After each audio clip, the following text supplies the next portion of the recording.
नमस्कार मित्रों, मैं मुस्कान गर्जना न्यूज़ के सोच और समझ कार्यक्रम में आप सभी का स्वागत करती हूँ।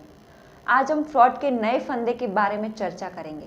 हम आपको पहले ये बताना चाहते हैं कि यूपीआई या भारत क्यूआर कोड पेमेंट करने के लिए संपूर्णतः सलामत है, लेकिन कुछ गलती होती है तो बहुत बड़ा नुकसान भी कर सकता है।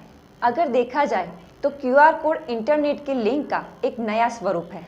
मतलब लिंक जितनी जोखिम होती है उतना क्यूआर कोड भी असुविधा कर सकता है। क्यूआर कोड का मतलब है कि क्विक रिस्पॉन्स कोड, उसमें कौन सी लिंक है वो पता नहीं चलता। मतलब स्कैन करने के बाद कोई भी वेब पेज पर ले जा सकता है और कुछ भी डाउनलोड करवा सकता है। ऐसा माना जाता है कि यूपीआई का असली कोड कभी हैक नहीं होता, क्योंकि लिंक के बाद उसे बदला नहीं जा सकता। कोड स्टैटिक या डायनामिक होने से हैकिंग शक्य नहीं है, लेकिन कुछ अलग तरीके से जोखिम खड़ा हो सकता है। डायनेमिक कोड जनरेट होने के बाद और प्रिंट होने के बाद भी कोड वेब पेज की लिंक बदल सकता है।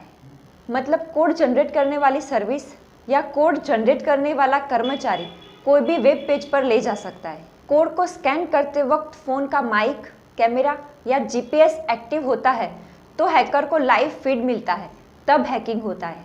कभी कभी सच्चे क्यूआर कोड बनावटी लिंक फिशिंग साइट पर ले जाता है। कोड को पेस्ट कर भी हैकिंग हो सकता है। कई बार ऐसी साइट पर विजिट करने से ही मालवेयर डाउनलोड हो सकता है।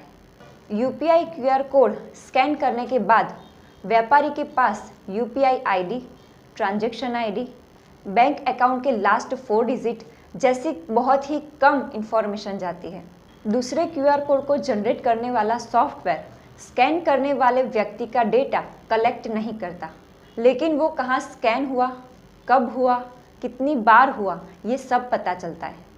रेस्टोरेंट के मेनू के लिए जो क्यूआर कोड इस्तेमाल होता है वो वेब पेज पर स्कैन करने वाले का ऑर्डर और हिस्ट्री सेव करता है।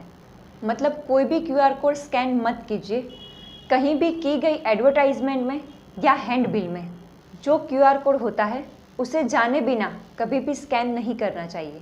सलामती के लिए जो क्यूआर कोड रखा गया है वो दुकान या पेट्रोल पंप की खातिरी करो और उसके बाद उसे भेजी गई रकम और अपना बैलेंस चेक करो। दोस्तों, आपकी सलामती के लिए बताना चाहते हैं कि क्यूआर कोड सही तरीके से और सावचेती से इस्तेमाल कीजिए। अगर आप अपनी कोई पुरानी चीज़ वेबसाइट पर अपलोड करते हो तो हैकर सक्रिय हो जाता है।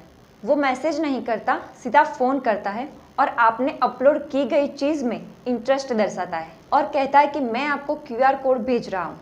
अब देखो, जिसको पेमेंट लेना है वो क्यूआर कोड देता है और जिसको पेमेंट देना है वो क्यूआर कोड स्कैन करके अपना पिन देता है और यहीं से फ्रॉड शुरू होता है।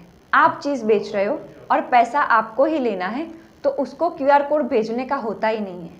वो बड़ी रकम का क्यूआर कोड तैयार करता है और बातचीत करते करते पिन देने के लिए मजबूर करता है।